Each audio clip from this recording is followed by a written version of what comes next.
Qué loco, en realidad creo que es la primera vez así en vivo que hago eso en todo este tiempo. Hola, buenas tardes con todos. Bueno, ya empezamos a transmitir por Facebook Live. Entonces, les agradecemos a todos quienes se han unido a esta segunda presentación de portafolio del año 2021 y la cuarta a cargo del proyecto Comunidad Visuales, una iniciativa de estudiantes de la Escuela de Artes Visuales de la Universidad de las Artes.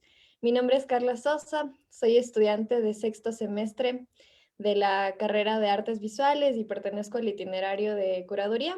En esta tarde tengo el gusto de ser la moderadora de la presentación del portafolio de Daya Ortiz Durán. Nos acompaña en la parte técnica Celeste Lor, estudiante del itinerario de fotografía, miembro fundador también de Comunidad Visuales, y Andrea Mejía, que también es del itinerario de fotografía y gestora del proyecto. Su labor es siempre imprescindible para poder llevar a cabo estos encuentros. Entonces las agradecemos a ellas también. También agradecemos mucho a Daya por su apertura. Es muy valioso y es un gusto para nosotros poder tenerte acá. Y también agradecemos a la Escuela de Artes Visuales por acoger esta iniciativa y permitirnos compartir contenido que enriquece y visibiliza las prácticas artísticas de la escuela. Nada, voy a empezar leyendo una mini bio de Daya y después nos va a presentar su portafolio y posteriormente están abiertas las preguntas al público, pueden dejarlas en el chat y Daya las responderá al final. Entonces, te presento Daya. Daya Ortiz Durán, nacida en Guayaquil, Ecuador en 1993, estudió en ITAE entre 2011 y 2015. Actualmente es licenciada de la carrera de Artes Visuales con especialización en escultura en la Universidad de las Artes. Reside y trabaja en Guayaquil. Es miembro de la no colectiva de artistas en Hormiga desde 2018. Su trabajo trata de replantearse una pregunta que busca ser más explorada que respondida. Estas preguntas son generadas por diversos estímulos afectivos que a lo largo de los años ocurren en contextos específicos, pero los sueños y el cuerpo son de sus principales rasgos generales. Ha trabajado en investigaciones íntimas en torno a la relación con espacios arquitectónicos en estado REM, encuentros con el agua en estado de vigilia y REM, maneras de procesar lutos y materializar memorias, experiencias a través del dibujo, la elaboración de objetos escultóricos, instalaciones y video performance. No es un proceso racional, eso viene después. Se trata de escuchar las voces de las imágenes, de lo que requiere la pieza, mientras busque trazarle un mapa. Los espacios vividos en REM se vuelven más nítidos. Aparecen las niñas lúcides que liberan información. Nunca va a saberse cuándo se ha llegado a la imagen buscada, pero sí cuándo no. Y allí hay verdad. Entonces, sin más que decir, yo le cedo la palabra a Daya, que nos va a compartir pantalla y su portafolio. Listo, ahora les voy a compartir. Bueno, antes de empezar quería conversar un poco sobre cómo voy a mostrar este trabajo, ya que está como en algunas partes. Bueno, ahora voy a presentar mi portafolio y voy a ir cronológicamente de atrás para adelante, haciéndome algunos brincos, y si alcanza el tiempo haré como un breve recorrido sobre lo que fue mi exposición de titulación Disecciones del año pasado, que recoge gran parte del trabajo que les voy a mostrar ahora. Vamos a empezar con el portafolio y voy a compartir pantalla. Perdón, soy un poco nuevo en esto. Aquí está. ¿Están viendo lo que yo, no es cierto? Sí, listo.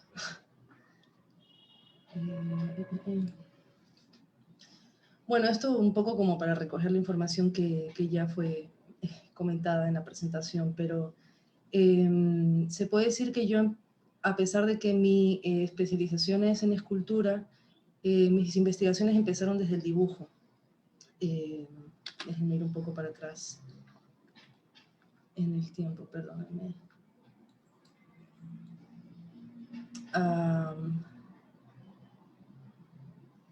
Sí, se podría decir que por aquí, específicamente. Estos, bueno, fueron unos dibujos del 2014, si no me equivoco, que salieron de una clase de dibujo en el ICTAE, cuando estábamos en una de las exploraciones de las técnicas de expresionismo. Y desde entonces noté el marcado interés que tenía sobre investigar mi cuerpo. Aquí, pues desde una capa más morfológica, más de movimiento, más de trazo, pero luego eso fue transformándose con el tiempo. 2013 son. Esto fue con tintas, tinta china y pigmentos, y bueno, estoy como se supone en distintas posiciones de autocunilingus. Luego de eso, bueno, mi investigación por el dibujo fue por varios lugares, pero luego aquí en esta otra obra que se llama UR, esta fue a través de una clase de dibujo en el campo expandido, y claro, esto ya se alejó completamente del sentido del trazo en sí mismo, ¿no? Cosa que fui desarrollando ya por otras líneas, pero cuando me fui por esta, pensando en el campo expandido, empecé investigando desde el sentido de la huella. Claro que esto había una serie de grandes antecedentes de ejercicios en sí mismos que tenían que ver con repensar de manera expandida qué significa el dibujo para cada una de las personas que estamos allí estudiando e investigando. Y yo tuve gran interés en la infralevedad. Es un concepto que fue sacado de el libro Notas al Índex de Rosalind Krauss, donde habla muy detalladamente acerca de esto, pero básicamente se trata como de la huella, se puede decir como fenomenológica de las cosas, puede ser como el calor, las cicatrices, etc. Y eso puede ser infinito. El calor que queda en un asiento al abandonarlo, o el sudor de una botella fría. Entonces empecé a investigar por esa línea todas las posibilidades de infralevedad que podían ocurrir en relación a mi cuerpo o existir. Y luego empecé como la ruta de la huella, por decirlo de alguna manera. Esto sumado a recorridos que hacía en la calle en ese entonces, que tenía que ver con la investigación que se proponía en ese momento, empecé a investigar las huellas de orina de mis recorridos cotidianos, que eran muchas en ese momento, por eso tenía grandes preguntas al respecto. Y ahí fue que decidí cómo investigar. Hago un paréntesis. Se podría decir que básicamente mi metodología tiene que ver con tener algún estímulo, es decir, alguna afectación en relación a algo. Puede ser una memoria experiencial de un pasado lejano, pasado próximo o del momento. Entonces, más bien voy recogiendo como información desde allí, preguntándome alrededor de la afectación, investigando más bien sobre sus efectos. Entonces, en relación a esto, bueno, empecé a recoger estas huellas, a recorrerlas, y empecé a salir con un equipo de trabajo para orinar sobre estas huellas, que era la idea. Ahí vino pues la producción de este video performance, que implicó eso. Fue un trabajo alrededor de 6 meses, saliendo pues en distintos horarios durante días, bebiendo litros de agua, todo muy cronogramado para poder tener la capacidad de orinar tantos litros tantas veces en una noche o en una mañana. Y bueno, ahí fue la documentación de este video. Estos son unos stills que recogen pues eso, y luego vino triangulaciones, que fue como una serie de fotografías que recogen concretamente el juego de luz, es decir, entendía que se develaba el lugar en el que orinaba solamente a través de la huella del charco, o sea, del reflejo que quedaba del charco donde yo orinaba. Entonces hice una documentación al respecto. Bueno, que está ahí. Bueno, luego de eso, Ya con la línea de investigación en relación a el trazo y las preguntas sobre el cuerpo y la huella, empecé a trabajar esta serie que se llama Topografías de los escombros. Básicamente tiene que ver con parte de mis metodologías es recoger mucho material de archivo propio. Bueno, de muchos tipos. En realidad creo que casi todos los artistas lo hacen de distintas maneras, pero hay como una clasificación del archivo que uno recoge, ¿no? Este archivo en específico tenía que ver con fotografías que empecé a tomar de mi cuerpo cuando tenía brotes psoriáticos nerviosos que se expandían en distintas partes. Y al hacer las fotografías y estudiar las formas que tenía, porque era mi interés, empecé a mirarlas como si fueran recorridos topográficos, justamente, y empecé a estudiar la textura al respecto. Entonces, luego, junto con esto, empecé a hacer como una investigación de la luz en ese entonces, y de alguna manera todo confluyó en la manera de presentarlo. Entonces son estas texturas de estas reacciones epidérmicas, psicosomáticas, que se ven de esta manera. En realidad, hay un juego allí que luego se desarrolló más adelante en la tesis, pero documentar esto es un poco una cagada porque en vivo, o sea, esto es un juego de edición, en vivo no se ve así a oscuras. Es indocumentable en vivo porque por la luz, tiene que hacerse un juego de edición, pero eso mismo también tiene un juego con la manera de mirar o de espectar la obra.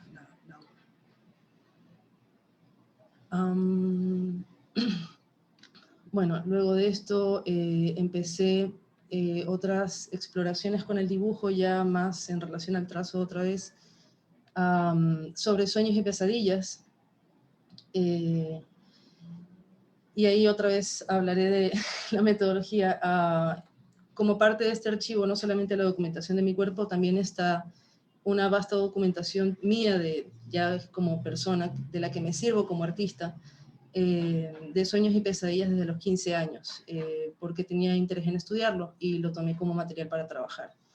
Entonces había mucha información sobre los espacios arquitectónicos y lugares recurrentes que ya llegué a conocer, y empecé a explorar por ahí. Este era sobre, bueno, Ghosts Are Intangible, una de esas pesadillas recurrentes en un aeropuerto. Esta se llama Hay que cambiar el agua de la piscina, que tiene básicamente que ver con dibujar o registrar en momentos de tristeza. Y estos son algunos de los dibujos de esas series. ¿De qué año son? Del 2017 al 2018. Ese también es otro detalle importante. Las obras en sí concluidas han tomado entre 1, 2, 3, hay otras de 4 años de ser recorridas y reelaboradas una y otra vez hasta que van tomando una forma cercana a lo que más o menos intuía, imaginaba. Esta obra de aquí, más relacionada a el dibujo en el campo expandido y la instalación, es un poco más compleja de asir como en síntesis, pero ¿por dónde la cojo? A ver, por esta. Es que lo otro bueno, sí, es un dibujo pensando en el campo expandido, pero antes de esta vino la producción de este objeto escultórico que después de crearlo y usarlo, trabajé otros dibujos. Pero para llegar a este objeto, tiene que ver con una serie de preguntas alrededor de la nostalgia sobre el sonido de los aviones despegando. Entonces me empezaba a preguntar cómo podía ser posible que ese sonido generara un efecto orgánico sobre una superficie inerte, como una pecera, por ejemplo, como una pecera sudando, una pecera llorando, era la imagen que tenía. Empecé a investigar cómo hacerlo posible.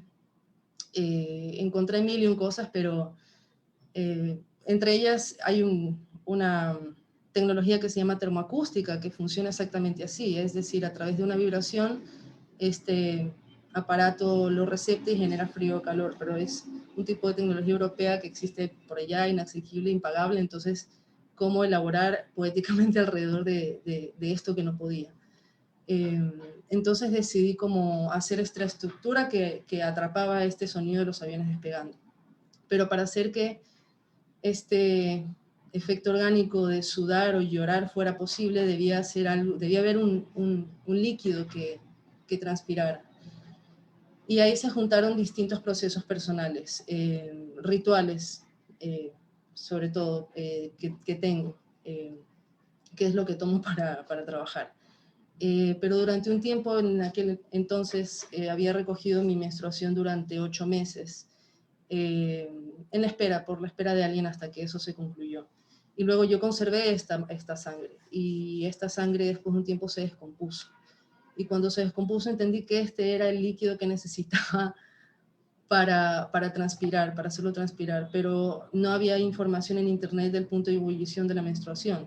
Entonces había que investigarlo por mano propia. Entonces tuve largas sesiones nocturnas llenando la casa con olor a sangre, era un desastre peligrosamente inmunológico. Bueno, en fin, la cosa es que tomó una serie de implicaciones que aprendí con el tiempo, encontré el punto y luego empecé a estructurar cómo llevarla, cómo dirigirla y a bocetear hasta que vino en esta estructura.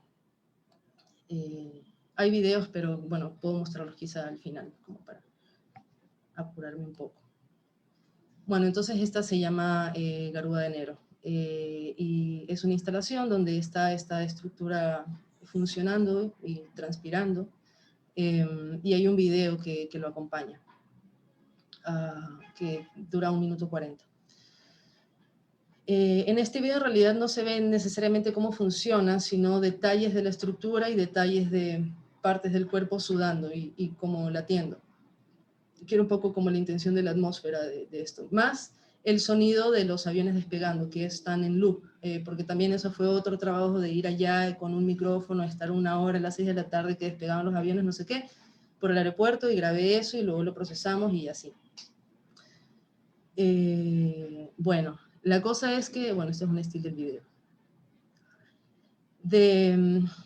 Del uso de esta máquina y de las prácticas y, bueno, la obra en sí misma, salió una agüita que fue la destilación de toda esa sangre que estuvo procesándose. Entonces me di cuenta que hice una destiladora por accidente. Conservé esa destilación y decidí usar esta máquina para otra obra que fue esta, que se llama Garuda de Enero. La otra era Deshielo del lago Michigan, perdón, esta es Garuda de Enero. Y aquí lo que hice fue, bueno, me gustaría mostrar unas fotos para que puedan ver de qué se trata.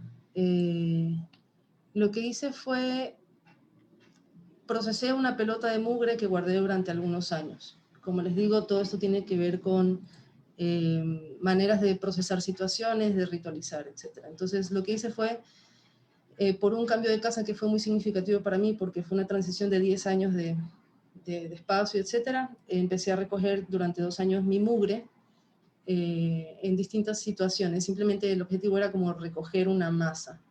Lo logré y la guardé, y luego cuando tenía esta máquina dije, bueno, vamos a hacer algo. Y decidí destilar esta mugre. Aquí hay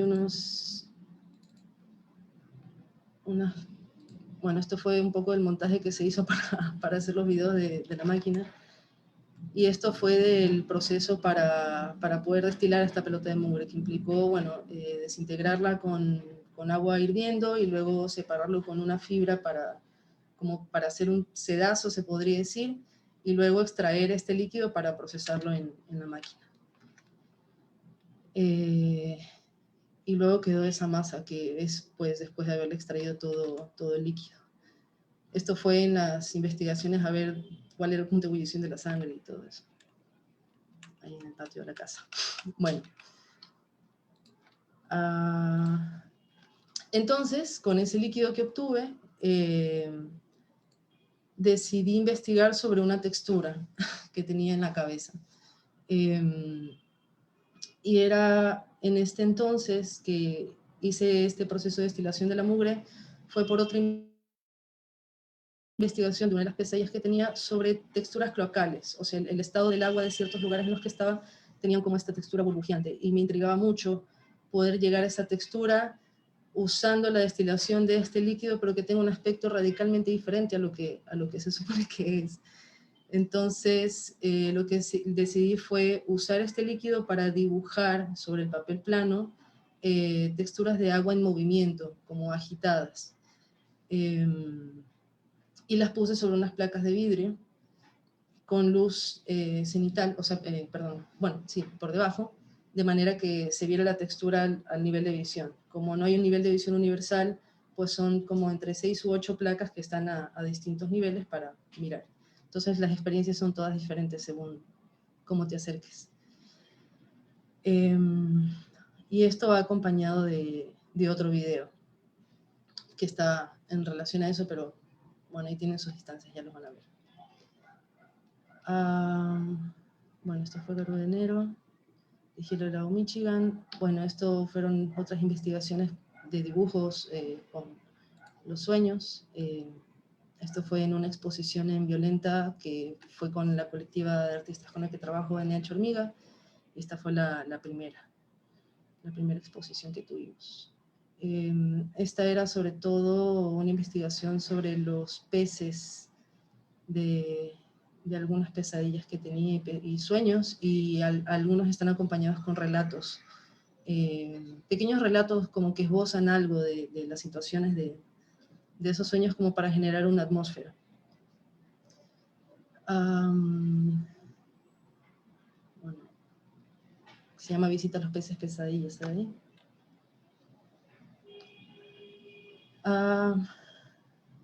Esta es Laberinto de Aguas Muertas, que era pues estos primeros intentos de darle cuerpo a estos lugares insistentes soñados, sobre todo este de aquí, que eran como laberintos de piscinas. Esta serie con la que vamos a cerrar el portafolio se llama Espejo Especere. Esta serie en realidad, esta investigación es bastante ecléctica porque tuvo varias rutas, pero mientras iba con la exploración de estos espacios arquitectónicos soñados en sueños y pesadillas, por ahí había una intención de materializarlos en dibujo. Por otro lado, tenía algunos de estos sueños estaban relacionados con baños, baños colectivos, baños públicos, saunas, baños turcos, como de espacios de intimidad, de desnudarse colectivamente, pero estaban vacíos y húmedos. Entonces decidí investigar esa imagen por todas las rutas que me fueron posibles. Investigué sobre la historia de los baños, sobre la historia de los baños turcos, de cómo estaban hechos para generar el calor. Y tuve de repente como la imagen en la cabeza, o más bien la línea clara de que eran como calderas de humanos, pero que no los mataban, sino que solo vertían sus jugos vivos. Y esa imagen me dio como claridad, porque pensé que tenía mucha asociación con el estilo de torturas medievales. Y sabía que de ley había algo que ya existía, o sea, que se había hecho en ese entonces con hervir el cuerpo, ponerlo a sudar de esta manera. Entonces empecé a investigar sobre la historia de torturas medievales y me encontré con un objeto que no estaba buscando, que son de los encuentros más maravillosos, que es la pera del castigo, que es este objeto de aquí. Es el único objeto que en sí no tiene nada que ver concretamente con espacios arquitectónicos soñados, pero sí que me abrió memoria. Se supone que históricamente este objeto fue diseñado para poner en cavidades genitales o bucales, como tortura por blasfemar. Y el motivo, o sea, el hecho de la blasfemia en sí mismo, y que sea una estructura hecha para eso, como para abrir e impedir En este caso, cuando se lo ponía en la boca, hablar y estar con la respiración cortada y babeando, pensé que este objeto tenía como sentido, como un objeto que abría estas estructuras que estaba pensando, investigando y soñando. Entonces ahí empecé a hilar como la investigación con los baños, que este era de un sueño de la adolescencia, infancia, cuevas con piscinas y rejas, y este que era como de una serie de escaleras, un conjunto de escaleras que les chorreaba mucha agua y había mucha humedad, entonces era como si las atravesabas podías caer por la humedad de la fibra de la madera. Entonces eran como figuras de este estilo. Bueno, y hasta aquí con espejos PCR.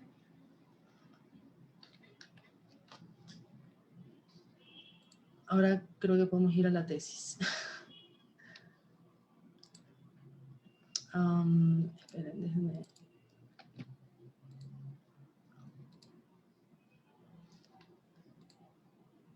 Déjenme ver dónde es que estoy.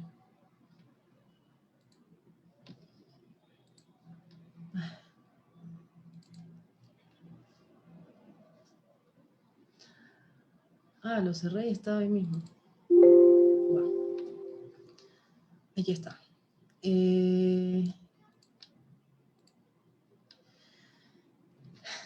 Bueno, con todo el recorrido breve, no sé si corrí demasiado o no, igual me pueden decir, bueno, más o menos.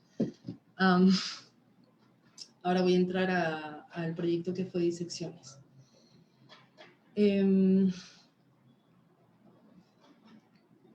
Se puede decir que lo más complicado fue encontrar una línea en concreto para la investigación de la tesis, porque tenía muchas en común que podían tomar rutas muy diversas.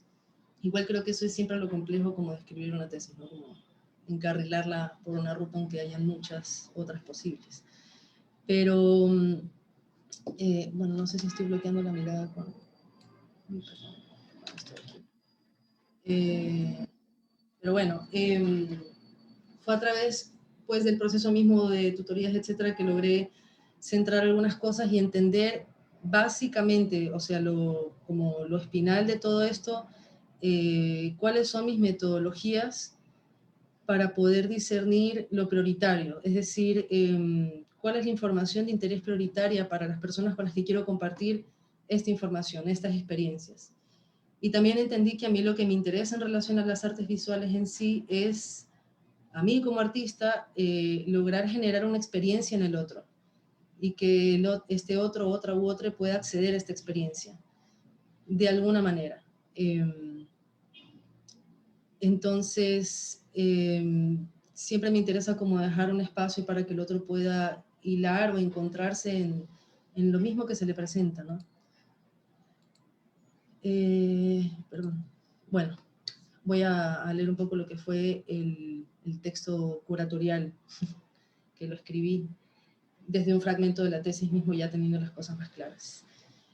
Este es un proyecto expositivo que aborda la experiencia de la somatización en el cuerpo. Veo la somatización como un alfabeto que es necesario aprender a leer y usar. Este alfabeto está lleno de imágenes y símbolos que significan de manera singular: piscinas, baños, cuevas, arquitecturas, agua y los fluidos de un cuerpo afectado.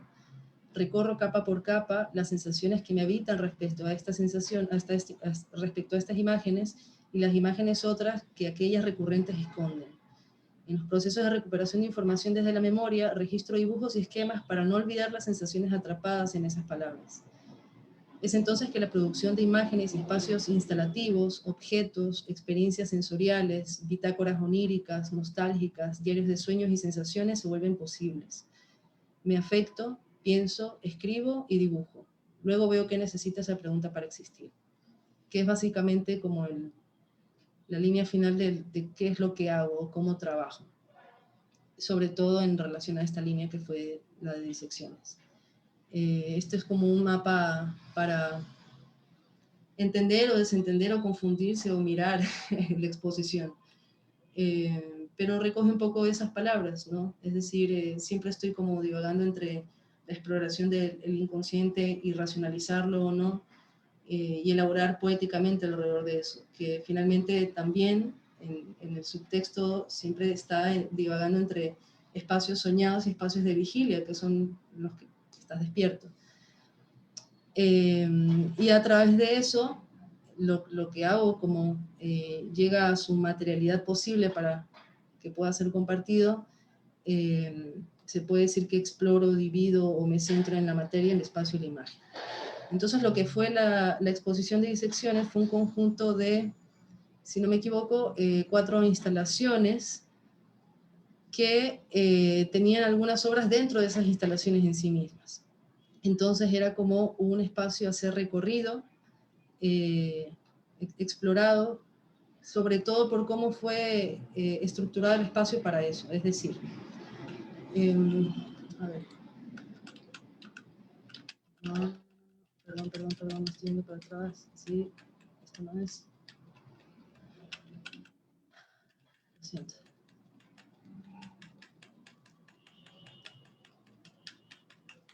Lo siento. Lo siento, me perdí por completo, estoy yendo para abajo. Ok, aquí, quería... bueno, este es el cartel que tiene una de las imágenes de estas que usé para estas topografías de los escombros. Pero bueno, el proyecto en sí fue este. Fue un espacio alquilado en una casa en Guayacanes. Era importante para mí que no fuera una galería, sino fuera una casa. Sobre todo estas características, porque las ideas que se gestaron para cada una de las obras, se puede decir que, bueno, sí, se vivieron o se experimentaron desde un lugar muy parecido en realidad, que son estas casas barriales del norte, de Guayacanes, Sauces, las últimas etapas de la Alborada. Entonces, bueno, encontré esta casa, la alquilamos y trabajamos ahí con las hormigas, sobre todo con Ruth, haciendo esto posible. Ya les voy a mostrar fotos de cómo estaba antes. Este es el plan del 3D, hecho por Ruth, las increíbles manos de Ruth. Y ojo. Entonces, bueno, están estas 1, 2, 3, 4, fueron 5 instalaciones. Esta de aquí nos llegó a ser posible por tiempo, dinero y recursos. Pero básicamente son estas habitaciones. Todo el espacio es impolutamente blanco y tiene iluminación blanca muy invasiva, que era la intención. Es decir, para esto investigué sobre un catálogo de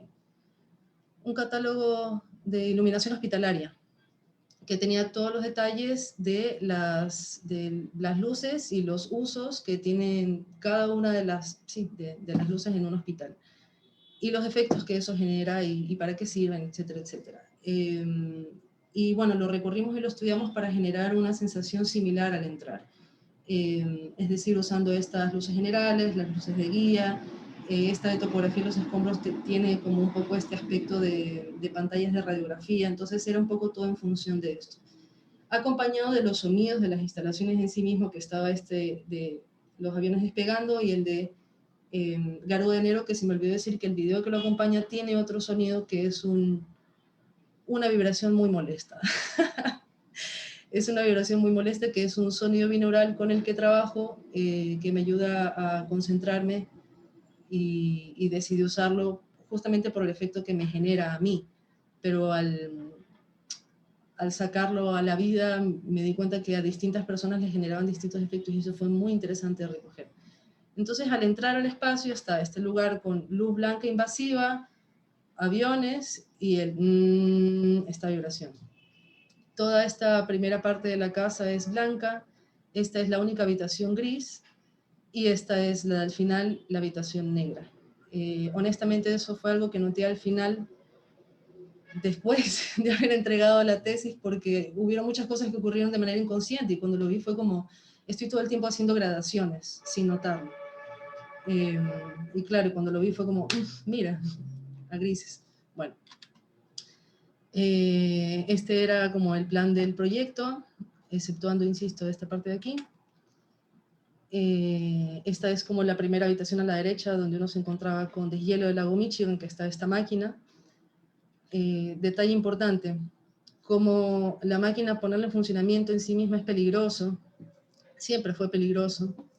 Lo descubrí la única y primera vez que la presenté en clase y todo el mundo tuvo que salir. Bueno, fue toda una situación de la que aprendí y dije, bueno, esto necesita unas condiciones muy específicas para poderla poner a funcionar porque puede contaminar a otras personas literalmente y esto no puede pasar en la tesis. Entonces, ¿cómo hacerlo?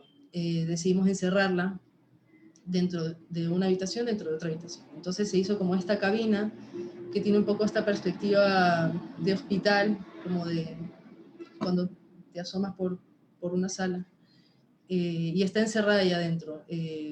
Todo fue, la reestructuración y la adaptación de la casa, todo fue hecho por mano propia con Ruth y conmigo, pero todo lo que tuvo que ver con la elaboración de paredes falsas y demás, se contrató a gente para hacerlo porque hasta ya no llegamos, eso no, lamentablemente todavía no nos hemos especializado en eso, pero se hizo de las maneras más seguras posibles, se puso una, no me acuerdo ahorita el nombre, pero unas fibras para poder fijar la puerta al vacío, al cerrarla y que no hubieran filtraciones, etcétera, y todo funcionó increíblemente bien. Pero entonces esto estaba atrapado dentro de esta habitación, solo se la podía ver desde la vitrina y el sonido de los aviones también estaba atrapado con la máquina ahí adentro. Afuera estaba pues un video que tiene que ver con parte del archivo de mis investigaciones para hacer esta máquina, la destilación de la primera destilación de la máquina en funcionamiento y un libro, un cuaderno que se llama Estudio del deshielo, que ya va a salir en fotos, pero aquí también lo puedo mostrar, que recoge como todos los bocetos que hice para poder hacer esta máquina, para que la gente pudiera ver, esculcar, mirar qué es que uno anota, grabatea, etc.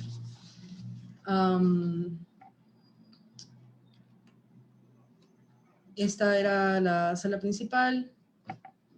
Aquí está esta serie de... Hay que cambiar el agua de la piscina, de estas figuras llorando. Esta es la de Ur con el video y las fotos. Topografía de los escombros. Este es como un gran marco que recibí al entrar.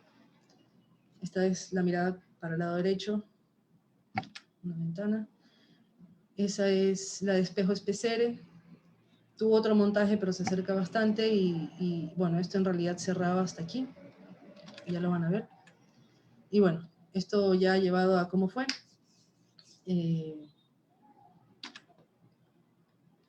Este fue el espacio. Me habría encantado poder mostrar video, pero perdí alguna de la información de esta exposición, entonces no tengo los videos a la mano, pero mi intención con la manera en que está la narrativa de estas imágenes es poder aproximarles tanto como sea posible el recorrido, como para abarcar cómo fue, ¿no? Entonces uno entraba por esta puerta y veía este marco, a la izquierda topografía y los escombros, a la derecha URB y triangulaciones, acá en lo que sería la cocina está espejo especere y aquí, bueno, eso es un baño y aquí otra de las instalaciones y acá, que sería este lado de aquí, está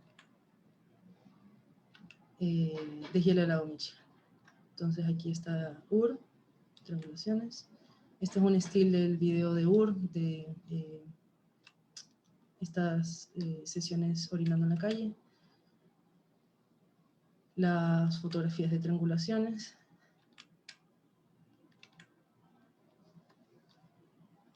La serie de dibujos. Y deshielo del lago Michigan. Entonces, la instalación se llama así y el objeto escultórico también se llama deshielo del lago Michigan, pero adentro hay otras cosas. Entonces, esta es la vitrina, el objeto. También era importante en la exposición las fichas técnicas porque muchas tenían información como esta, es decir, ponte que la obra era del 2018 pero está hecha con material de archivo del 2014 o cosas por ese estilo. O anotaciones mismas sobre cómo fue hecha, ¿no? Como esta, ¿no? Que dice, bueno, máquina de vidrio, cocineta, tubo de látex, matraz de fondo plano, sangre menstrual, sonido. y el detalle.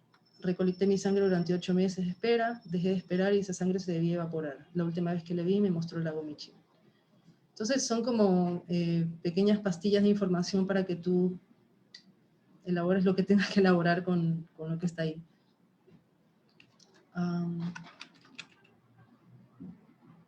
Esta era la cabina. Este fue un video archivo del 2015 que se llama así, Preparing for Something I'm Not Gonna Do But Gonna End, que es básicamente un video nostálgico de mí. Bueno, es en realidad un primer plano de una acción, que es planchar una camisa. Entonces estoy planchando una camisa mientras estoy escuchando una canción. Y el video es eso, dura 5 minutos de verme planchar una camisa. ¿De qué se trata esto? Este es un estilo del video, del plano, y ahí está la información. ¿A qué me refiero con eso? De que planché mi noche la camisa la noche anterior a ir al aeropuerto y no fui. Para ir a hacer la documentación de los sonidos, yo tenía la idea de que el aeropuerto me diera permiso de grabar allá con equipo y micrófonos y todo desde el aeropuerto y poder documentar, que es desde donde había empezado, como cómo se veía el estacionamiento de un aeropuerto y los aviones antes de despegar. Entonces hice el documento, preparé mi camisa para hacer todo, pero me dio mucho miedo. No necesariamente por la circunstancia en sí, porque me dijeran que sí o que no, sino por las cuestiones emocionales que me implicaban en ese momento el hecho de los aviones y de la nostalgia en sí misma. Entonces no me atreví y dejé como archivo el intento de la camisa y la carta que no mandé en el libro. Esta es la primera destilación de la máquina.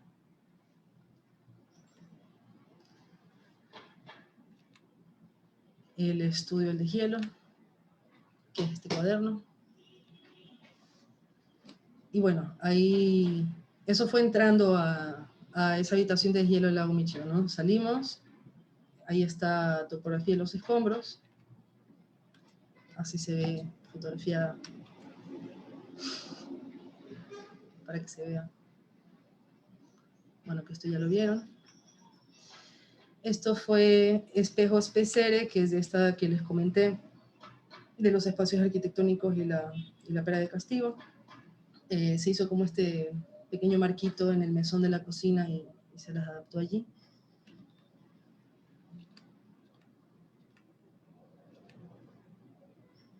Esa fue una última que está en proceso. Bueno, esta instalación se llama Carpa Cama Piscina, ya estamos en la habitación gris, que está conformada por otras 3 obras internas.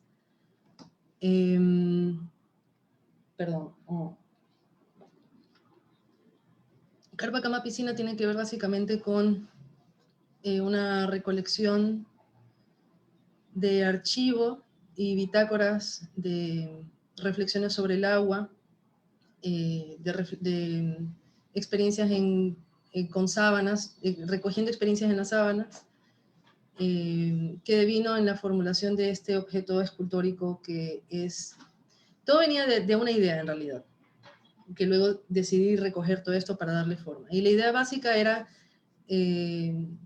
tenía como esta imagen insistente de qué pasaría como si al despertar y corriera mi colchón de la cama, adentro hubiera una piscina, que es con la que tanto estaba soñando. Entonces tuve el deseo de materializar como esta imagen que tenía en un objeto. Entonces era esta idea, ¿no? Como esta piscina que tiene esta cama encima y tiene como esta carpa.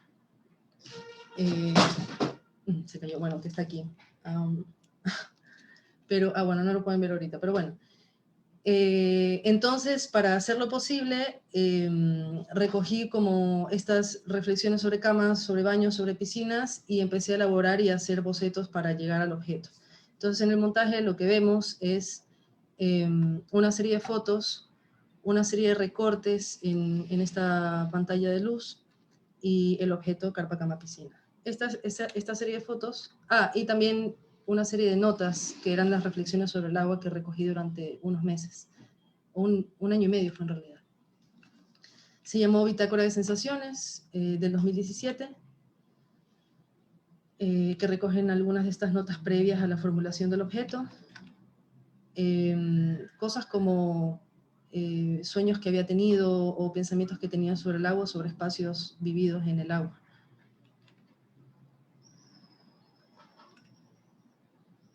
Visitar la piscina de la abuela, visitar y nadar en un lugar con peces, cosas por el estilo.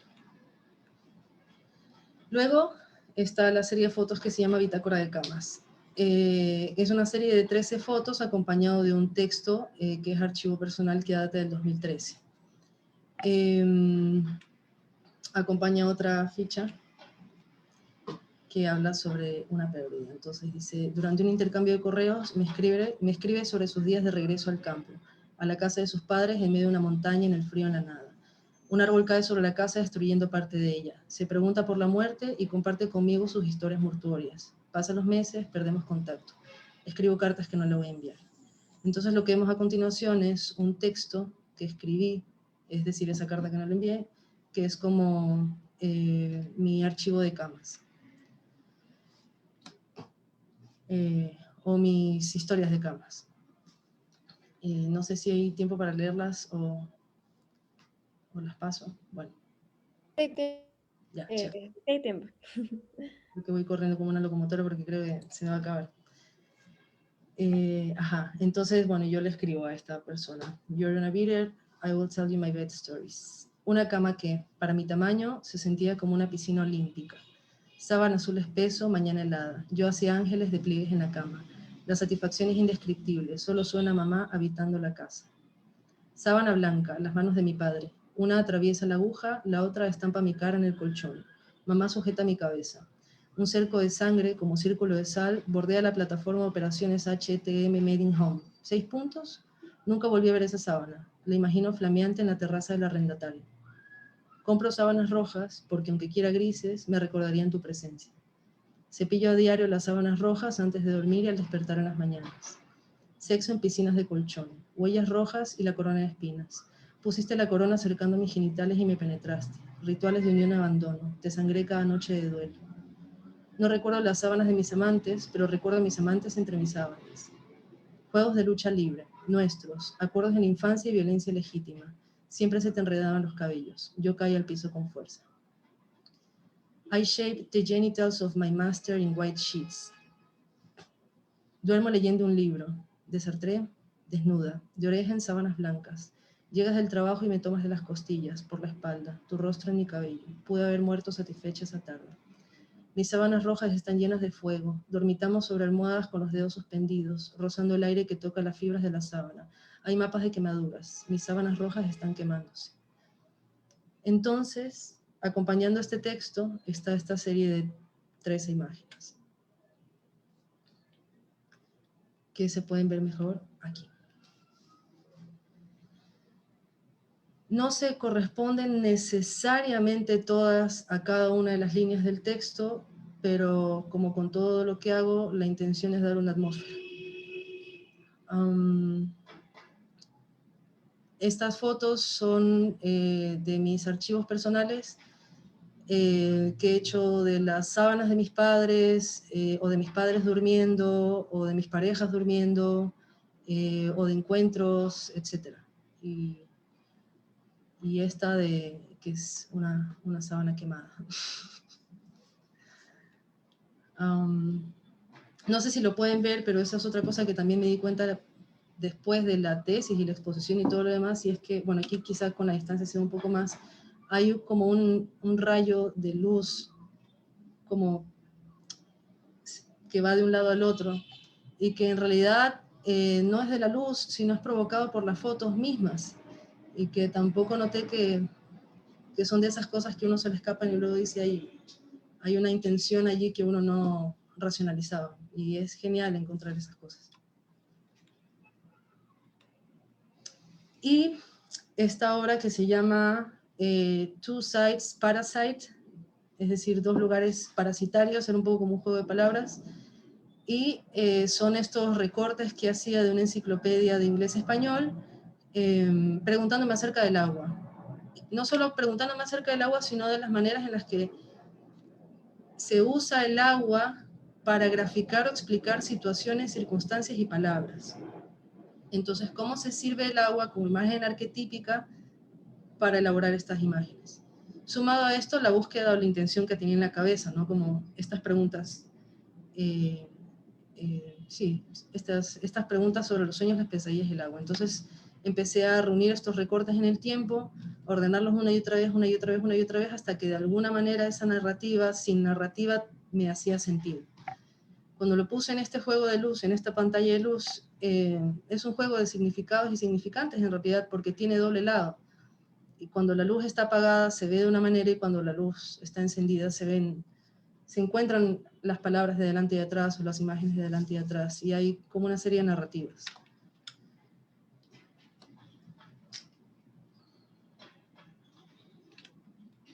Ahí para que lean, vean, se acerquen, miren.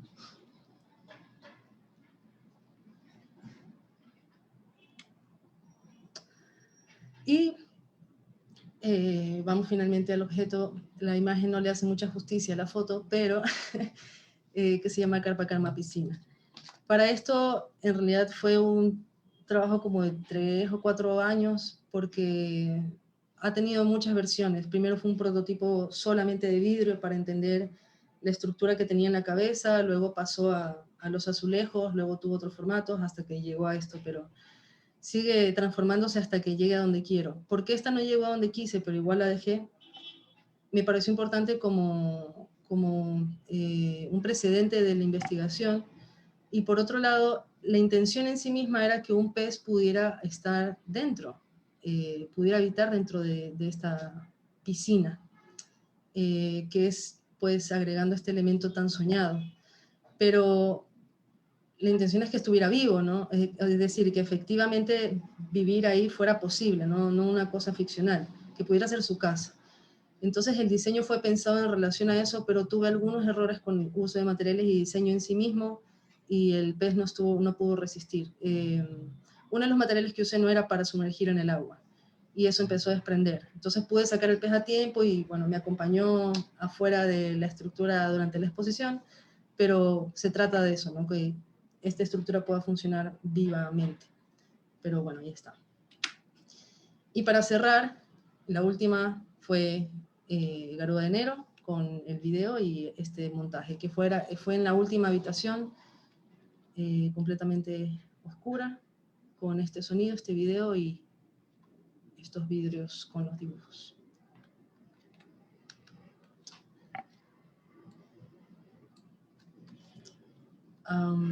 Ahora no sé si quisieran conversar o les muestro las fotos del antes de cómo era el espacio y cómo se trabajó, o los videos, o lo que quieran. Súper, Daya. Gracias por compartirnos tu portafolio. Yo creo que si quieres indicarnos las fotos, dale. Y después seguimos con las preguntas. Igual invitarles a todos quienes tengan alguna pregunta o tengan algún comentario, puedan dejarlo en el chat y después lo leemos.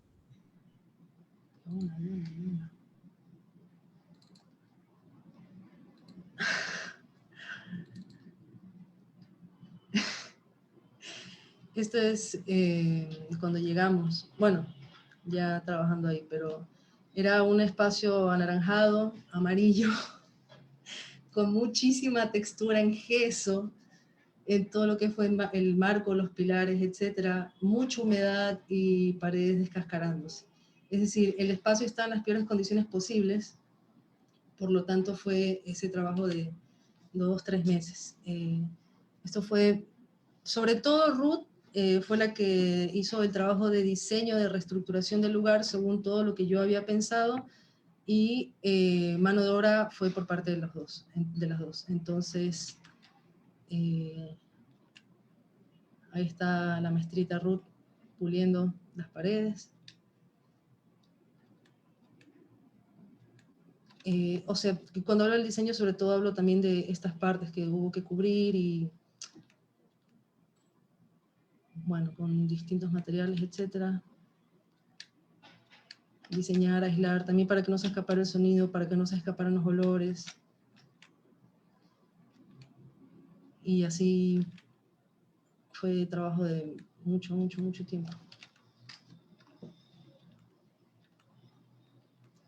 También fue muy importante en el proceso tener no solo la compañía y el trabajo de la mano de Rudy y las hormigas, sino también el acompañamiento como colectivo y demás, porque uno a veces también se puede enroscar caprichosamente en los proyectos. Y eso me pasaba muchísimo. ¿Cómo botamos brocas? Me obsesionaba mucho con la blanquitud o la pulcritud de los espacios, entonces a veces podía tirarme 4 horas seguidas puliendo una misma pared todo el día y se desperdiciaba un montón de tiempo para trabajar. Pero la experiencia en sí misma ayudó justamente a entender que hay que concentrarse en lo prioritario, y discernir lo prioritario siempre es lo más complejo. Bueno, Claro, o sea, ahí está todo un trabajo, transformar todo eso. Más bien, y ahí tengo como una pregunta. eh, ¿Te hubiera resultado quizás mejor o tenías como algún objetivo específico con ese sitio? O sea, ¿te hubiera resultado mejor encontrar algún espacio que ya esté adecuado a esta condición de blanquitud que querías? seguramente habría sido mucho menos caprichoso, pero generalmente un espacio así es o una galería o un hospital, o yo qué sé, o el consultorio de algo, de alguien, iba a ser un poco complejo. Pero también aparte, que para mí tenía sentido, y es que bueno, esas fotos no las agregué acá, era la sensación de encontrarse con un espacio así en un contexto que no tiene nada que ver. Es decir, es en una villa de una planta en Guayacanes, o sea, en la casa de tu pana de la esquina. Y por fuera se ve así, pero como está todo aislado por dentro y cerrado, y de hecho afuera habían luces amarillas. Entonces cuando abrías la puerta era como este rayo de luz blanca y este lugar impoluto, era como si entraras en una cápsula, justamente por la descontextualización del espacio. Y esa impresión era importante. Eh, entonces, eso.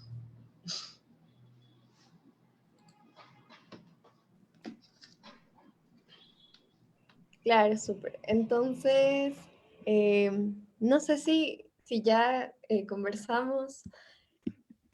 Em, bueno, yo tengo como algunas preguntas para irlas desarrollando. Em, bueno, no sé si ya se acabaron las fotos del montaje o todavía hay más. No, sí, todos son lo mismo, un lugar destruido. Bueno, no, ahí estoy yo lijando las paredes. Bueno, sí, sí, sí, podemos ir a las preguntas. Súper. A ver, hay como algunas cosas que yo identifico súper interesantes en tus obras. Y la primera de la que quisiera hablar es sobre tus sueños, sobre cómo es ese proceso de traducción, digamos, o transformación de los sueños hacia dibujos. Em, Porque si bien hay, por ejemplo, me parece que es Bitácora de Sensaciones, donde hay unos textos que acompañan esos dibujos. Y eso me hace pensar mucho en esta condición que puede tener el lenguaje a veces cuando se lo emplea de una forma muy literal, puede llegar a agotarse semánticamente. En cambio, los dibujos no. Es, es, em, es un medio, digamos, bastante rico y que tiende a resignificarse de muchas maneras. Y eso también me hace pensar en una frase de Nietzsche, me parece, que, o sea, que justamente habla como que de esta limitación que tiene el lenguaje y alude a que si, si es que las palabras alcanzaran a expresar totalmente la verdad o en sí, no existirían tantos idiomas. Entonces, eso es lo que yo puedo pensar con respecto a esta traducción que tú tienes en los dibujos a partir de tus sueños, pero sí quisiera que nos cuentes más cómo era ese proceso de llevar lo que estaba en tu mente y cómo era ese ejercicio de tratar de escribirlo lo más exacto posible en los dibujos. Bueno, ya, eso básicamente.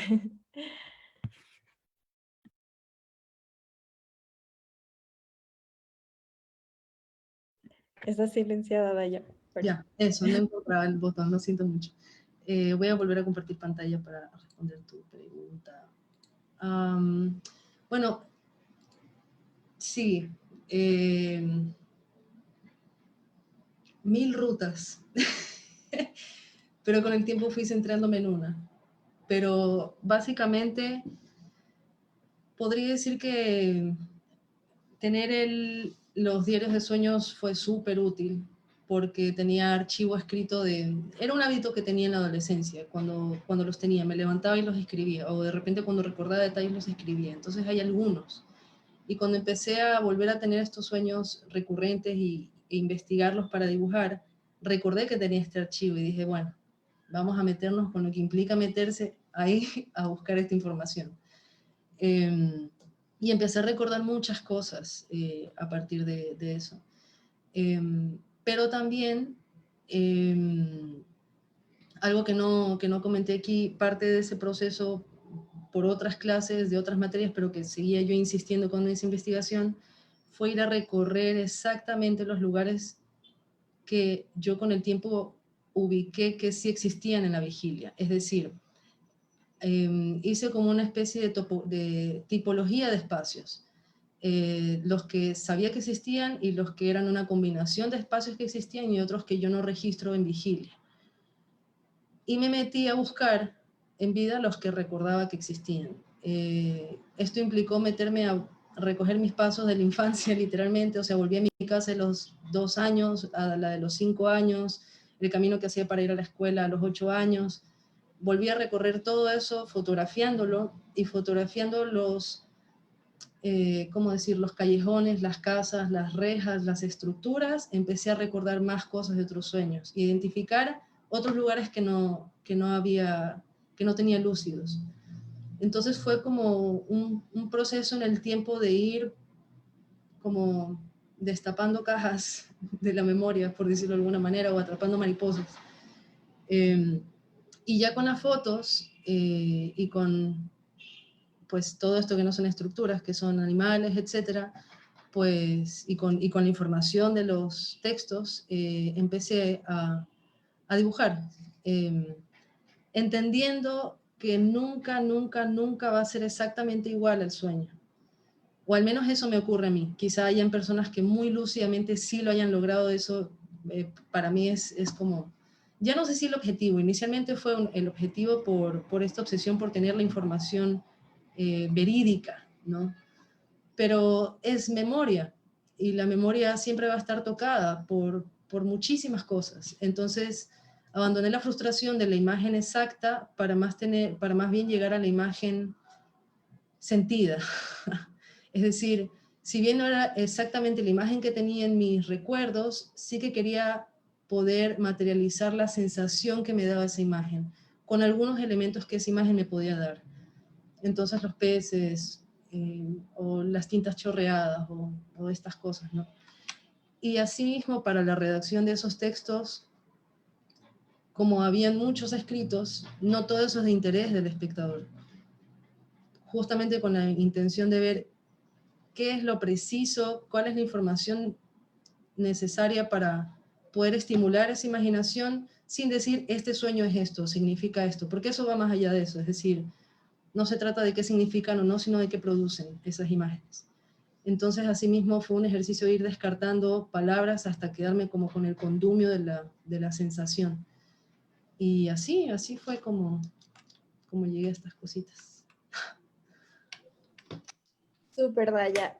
Bueno, antes de la siguiente pregunta voy a leer lo que nos está diciendo Lupita en el chat. Ah, Dice, creo que hay una combinación súper interesante entre lo abyecto y lo pulcro en la obra de Daya. Eso la hace muy interesante y también perturbadora. Se trata de esa limpieza que hay a veces en representaciones de lo que pudiera ser más oscuro. Sería interesante comentar la relación de Daya con el psicoanálisis. El lenguaje en sus obras es al mismo tiempo estructurado y evasivo. No sé si nos quieres hablar un poco de esto último que pregunta Lupita. Tiene toda la razón, Lupita. Bueno, sí, eso me lo salté. Es bastante importante, sí, señalar que llevo un proceso de 6 o 7 años en psicoanálisis y eso me ha servido muchísimo como herramienta para no solamente estructurar un lenguaje, sino la exposición en sí misma, o sea, es decir, la estructura misma del trabajo, la estructura misma de la investigación, para dónde ir y qué era de interés. Em, Parte de eso también implicó entender, e insisto con la palabra discernir, porque en el proceso me costaba mucho eso, distinguir qué información era de relevancia para la obra, para quien va a experimentar esto que quiero compartir, y qué información era de relevancia para el análisis, o sea, para como psicoanalista. Eh, Porque hay muchas cosas que están fluctuando, no juntas, sino allí. Eh, y con el proceso de psicoanálisis pude estructurar esto con más lucidez. Entonces, sí que se puede decir que de ahí viene bastante de mi lenguaje estructurado e intencionalmente evasivo, porque si bien hablo, o bueno, no hablo, recorro un montón de información personal y expongo, me exhibo con un montón de información personal, no quiero que eso contamine demasiado lo que podría evocarle al otro. Entonces, más bien la uso como para estimular y de elevación.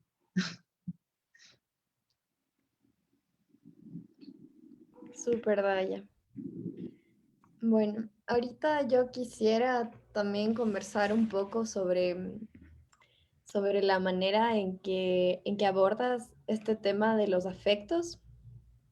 Em, cómo, eh, cómo generas esta transformación o cómo partes de la crisis y la conviertes en materia del arte.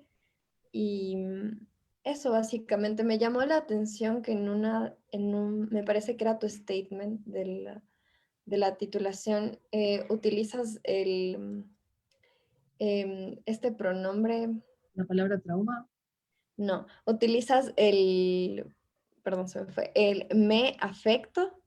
mira, eh, entonces a mí me llama mucho eso la atención porque quisiera que nos hables un poco sobre cómo concibes a los afectos de una manera interpersonal, o sea, cómo el otro tiene la capacidad de afectarme y cómo yo puedo afectar al otro. Entonces, no sé si podemos hablar un poco de esto. complejo, complejo. Pero básicamente creo que tiene que ver con que me di cuenta que muchos de los rituales y procesos como persona que tengo para llevar la vida podían ser muy útiles para hablar de cosas en el mundo del arte. Am, Se puede decir que de alguna u otra manera eso es lo que me ha llevado a decidir ser artista visual, no, más allá de la cuestión de las afectaciones o del trauma, es tener un lugar donde explorarlo poética o creativamente para que tenga, para que tenga un eco en específico, es decir, y creo que ese fue el trabajo primario, que no sea un lugar para darse látigo o rumiar, sino para investigar. Y esa línea es muy delgadita, muy finita, muy finita, muy finita. Y lo digo porque me metí en el otro trip, por supuesto. Para decir esto es porque me di duro. Y es decir, porque meterse a rebuscar en toda esta información es meterse a rebuscar en un montón de experiencias muy íntimas, ¿no? Y me di cuenta que si quería trabajar con eso, tenía que usar recursos psicológicos y emocionales para tomarlo como un trabajo. Eh, y ahí es donde digo, bueno, y que muy, muy inteligentemente Lupe lo saca a cotación. Sin las herramientas y recursos que me da el psicoanálisis, esto sería otra cosa, totalmente, totalmente. Um, Ahora, cuando digo que me afecto y demás, sí se puede decir que recorro experiencias vividas y de lo que me sirvo es de las huellas que han dejado esas experiencias. Por eso uso la palabra trauma, más allá de toda carga inmensa moral que tiene, habla concretamente de la huella. Y como la huella era parte de estas investigaciones sobre la pregunta escultórica, fue como, ahí está. Pero no llegué ahí, o sea, tomó 5, 6, 8 años, fue de ir dándome por aquí, por aquí, por aquí, hasta que, nada, llegué a otros procesos con el psicoanálisis y me encontré con Cristian Villavicencio, que fue increíble, y logré discernir muchas cosas, pero ajá, hay que darse para entender también. Súper. Y justamente el profe Cristian nos ha dejado unos comentarios y unas preguntas en el chat, entonces las voy a leer. Dice, también tengo la sensación que en varios proyectos hay una transmutación casi alquímica entre abyecto y sublime, como apunta Lupe. Entender el cuerpo y sus residuos materiales como posibles tecnologías y procesos en arte. Me intriga muchísimo esta función de traducción, traslación.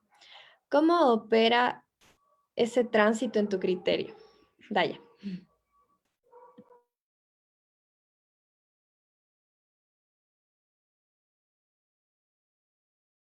Está silenciado.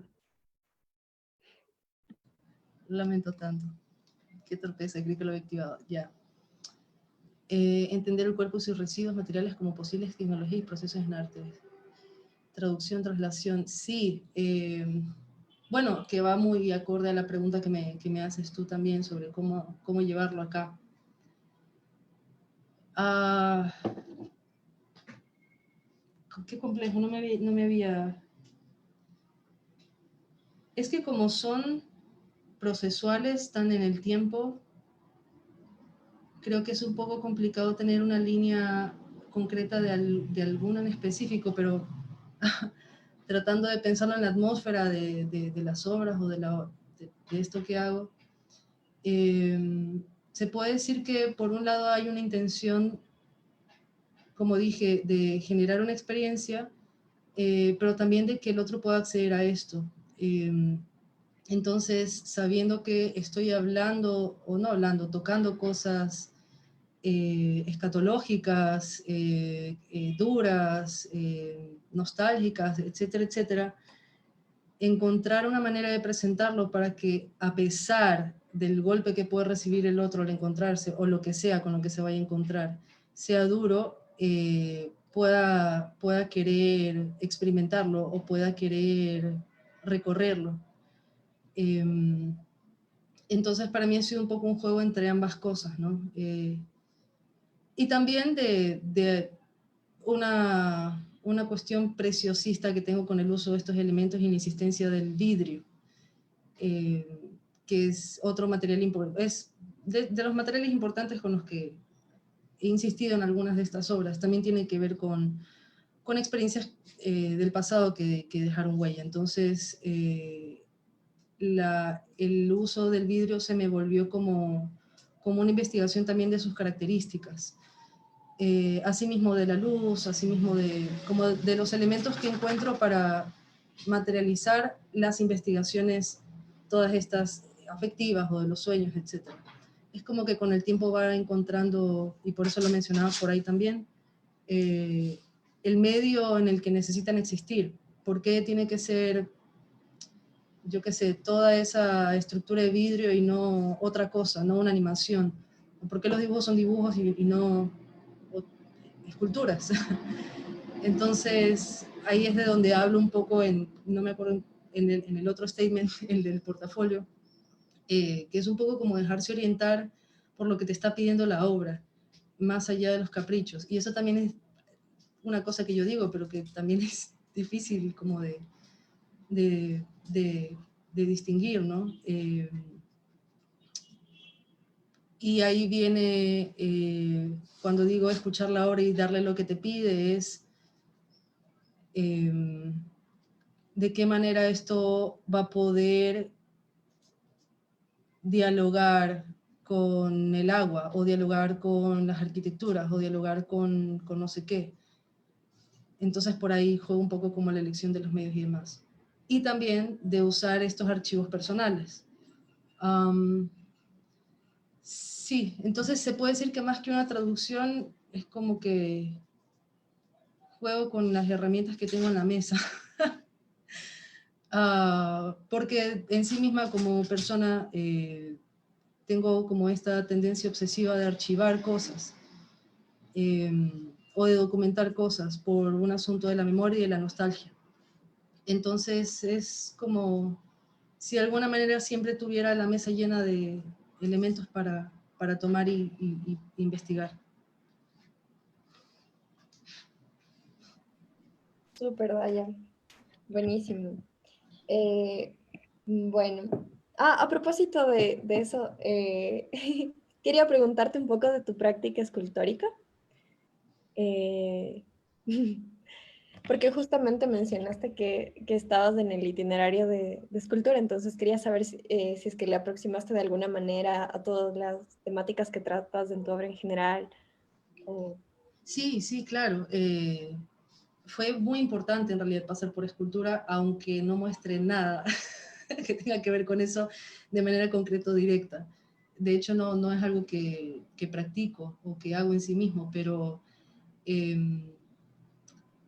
me fue importante pasar por ahí porque me interesó la escultura más bien por las preguntas que me generó sobre el objeto, el adentro y el afuera, el significado y el significante, y estas cuestiones estructurales de la forma, y todo lo que hace Rosalind Krauss con esto y los diagramas y demás. O sea, es como pensarlo estructuralmente, cómo funciona la escultura en sí misma, y ahí me fui para la instalación y la creación de estos objetos escultóricos. Por eso no llamo esta instalación de vidrio una escultura en sí misma, porque hay muchas cosas ahí. Bueno, hay gente que podrá decirlo, ya son como que cosas más conceptuales, pero para mí es eso, es como una elaboración que me sirva a partir de objetos que ya existen para construir este objeto escultórico. Porque lo que me interesa son las funciones o disfunciones que pueden generar esto. Entonces, más bien por ahí va mi interés escultórico. Chévere, Daya. Ahorita tenemos una pregunta de Cristian Durán. Dice, ¿cómo pudiste interpretar o imaginar la interacción que tiene el público con tus obras? ¿El distanciamiento o el acercamiento con el otro? Y si pudieras comentar más acerca de la última obra, la que está en la oscuridad. Mm. Sobre, bueno, cómo las personas se podrían relacionar con los dibujos y demás. Siempre es un azar, porque no se puede adivinar nunca el otro, pero sí imaginar, ¿no? Eh, entonces, se puede decir que el ejercicio que me planteaba a mí misma para hacerlo era un poco como, si quisiera, si quisiera que alguien, yo qué sé, ¿cómo decirlo? Tratar de pensar en alguien que no viene necesariamente de las artes visuales, con quien quiero compartir esto y que de verdad pueda hacerlo para sí, que es lo que a mí me interesa como artista visual. Es decir, no importa de dónde vengas, ni quién seas, ni qué estudios tengas, todo el mundo tiene capacidad de asociación y todo el mundo tiene capacidad imaginativa. Y eso es súper singular, no importa la práctica que tengas. Entonces, pensando un poco en eso, dibujo. A veces lo logro, a veces no lo logro, a veces evocan cosas que están bastante lejos de lo que he hecho, y eso es genial, porque alimenta muchísimo a la obra en sí misma. Pero eso, hago como un ejercicio de tratar de pensar como si quisiera contárselo a tal o cual persona, si quisiera mostrárselo a tal o cual, o si fuera, yo qué sé, así como tratar de salirme un poco y luego compartirlo con gente, a ver como, qué reacciones hay. Um, Ahora sobre esta, no sé si te gustaría que comentara sobre algo en específico. Podría mostrar el video quizá, podría aprovechar a mostrarlo para que vean y tengan el registro del sonido. Voy a dejar de compartir pantalla un segundo porque me pierdo un montón. Okay. A ver, denme un segundo. ¿Qué les voy a mostrar? El de Garuda de Enero. Ya, a ver. Okay. Entonces aquí, compartir pantalla. Muy bien, listo.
ese fue el video.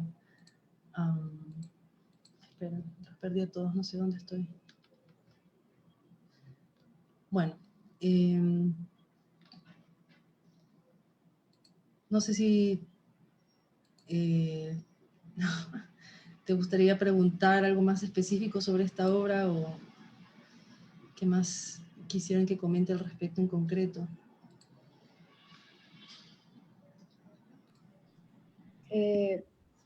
Bueno, Perdón. no sé si Cris tiene otra pregunta con respecto a la obra. Más que nada me interesó el ambiente, o sea, bueno, como dijiste que te gustaba crear ambientes, pero es como el contraste de todo lo que, de toda la demás exposición, que está oscuro y, bueno, este blanco, negro, por lo tanto es como, sentí que era como y como que está al final de todo, entonces es como que el llegar a tu corazón, algo así. Entonces por eso fue como, quisiera saber de qué. Ya entiendo a qué te refieres, vale. Qué bonita metáfora. Sí, bueno, un poco, como comentaba al principio, fue algo que ocurrió, en tanto no lo había pensado tan metódicamente en ese sentido, sino que fue algo más instintivo. Ya cuando tuvimos el 3D y empezamos con la instalación, noté que como que había hecho como que esta gradación de lugares y poner esta al final de alguna manera es como, bueno, como lo dices, llegar a mi corazón, pero lo pensaba así como terminar de cerrar en un lugar que te puede invitar a reflexionar, a pensar lo que quieras, pero como, sí, evocar un poco eso, terminar en un lugar oscuro con este sonido penetrante y esta textura acuosa, como llevarte a un lugar de quietud al final. Y esa era mi intención, ¿no? Parece que logré más o menos generar un poco ese efecto por que vi, o sea, la cara y el estado en el que salían las personas cuando entraban como a esta cápsula y era como que entraban muy alegres a ver una expo y de repente salían como si hubieran ido a una iglesia, una cosa así, como con mucho silencio interior, y yo decía, bueno, parece que esa última habitación o algo logró generar un efecto que esperaba, pero sí, es como llegar de toda la iluminación invasiva a la oscuridad absoluta. Absoluta porque están estas cosas que flotan, ¿no? Pero eso. Súper, súper igual, es bastante interesante cómo apelas por esta noción del cuerpo somático. Es, es bastante interesante. Bueno, pueden seguir haciendo preguntas si quieren. Ahora yo quisiera también preguntar un poco más cómo ha sido la dinámica de trabajo con el colectivo. Uy, a ver, espera. Lo que pasa es que les he perdido a ustedes y no sé. Bueno, voy a seguir compartiendo pantalla igual. Solo que no sé dónde están ustedes y no les puedo ver la carita. Bueno, la dinámica con el colectivo en relación a esta exposición o en sí misma En con la general, colectiva. sí. Bueno, con la colectiva, bien ecléctica, como todo lo que hacemos, creo. Todas somos bien diferentes, ¿no? Bueno, no sé si todas las personas aquí presentes saben, formo parte de la no colectiva de artistas NH Hormiga, que somos 4 personas, 3 compañeras y yo, y cada una tiene funciones diferentes, somos personas radicalmente distintas y eso hace que las cosas funcionen y a veces nos choquemos con algunas cosas porque es normal, pero que anden. Porque todas tenemos, bueno, como personas somos distintas, nuestro trabajo es muy diferente entre sí y incluso ideológica y políticamente somos bien diferentes.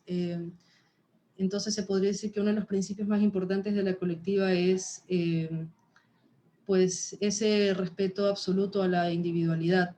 Entender que el juntarnos a trabajar como no colectiva tiene la intención de no perder individuación, de no perder singularidad, ni en nuestras producciones ni en nuestras ideas. Y eso es entender que siempre estamos trabajando sobre el desacuerdo, saber que no siempre vamos a estar de acuerdo y que así se trabaja entre nosotras.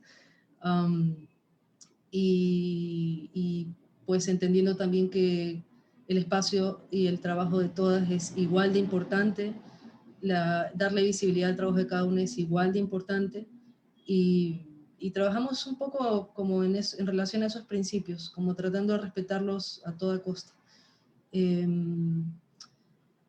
Eso. Yo, bueno, es que también tenemos funciones que a veces nos cruzamos y a veces, pero básicamente Lisbeth es la cabeza de diseño, es la persona que trabaja en los diseños, videos, ediciones y demás, y yo soy como su asistente en ese sentido. En las exposiciones y montajes las tres somos maestritos, constructores y instalamos y montamos todo. Esa también es una como de nuestras tradiciones y principios de colectivo, siempre hacer todo nosotras, con nuestras manos, nosotras mismas, porque solemos trabajar de manera muy como estructuradas y planificadas. En ese sentido, Lili es importantísima porque es como el CPU de la colectiva. Tiene una memoria impresionante y una capacidad de organización brutal, y es la que pues suele estar pendiente de las estructuras de lo que hay que hacer. Y así, bueno, las miradas espaciales que tiene una, las miradas conceptuales que tiene otra, todas como que nos vamos complementando en el trabajo y en el afecto, y ahí vamos. Súper, qué lindo. Y las poéticas también, sobre todo, que las de las cuatro siempre están jugando y conversando entre sí. A ver. Bueno, eso, Daya, no sé si alguien más quisiera prender su micrófono o hacer otra pregunta. Estoy muy triste porque me acabo de dar cuenta que me quedé con muchas ganas de ir a la expo. Gracias, Daya, A usted. por presentarnos ante estas preguntas. Y nada, eso, como en serio me quedé con full ganas de ir a la expo, yo estaba en otro lado. Pero te agradezco full y nada, como qué lindo poder conocer más en profundidad tu obra. Qué linda, gracias. Qué bacán. Súper, si no Soy estoy... Cintia, así, sorry. No soy golpe de teclado, soy Cintia. Te reconocí la voz, te reconocí la voz. Eso, Lupita dice gracias, querida. Igual, desde Comunidad Visuales, nosotras te agradecemos un montón por tu apertura. En serio que tu trabajo es bastante importante de ser visibilizado. Por eso queríamos que estés acá y que nos compartas todo esto. Es muy importante también para nuestras prácticas artísticas.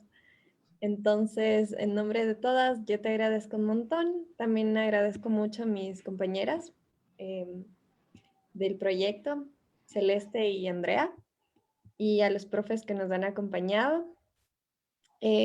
Irina, te saluda. JCG también. Qué bacán. Luje también. Súper. Luje dice, cierra los ojos y recuerda la sensación de estar ahí dentro de una cápsula viva y vivificante. Qué hermoso. Muchas gracias por sus comentarios. De verdad, es importante para mí también saber cómo, sí, eso, la retroalimentación. Y nada, muchísimas gracias por la invitación. Eso, Dayo, muchas gracias. También a la Escuela de Artes Visuales, que nos permite hacer estos espacios. Entonces, muchas gracias a todos, a todas, a todos por conectarse y esperamos que nos sigan acompañando en estas presentaciones de portafolio. Cuídense y hasta la próxima. Chao. Chao, chao.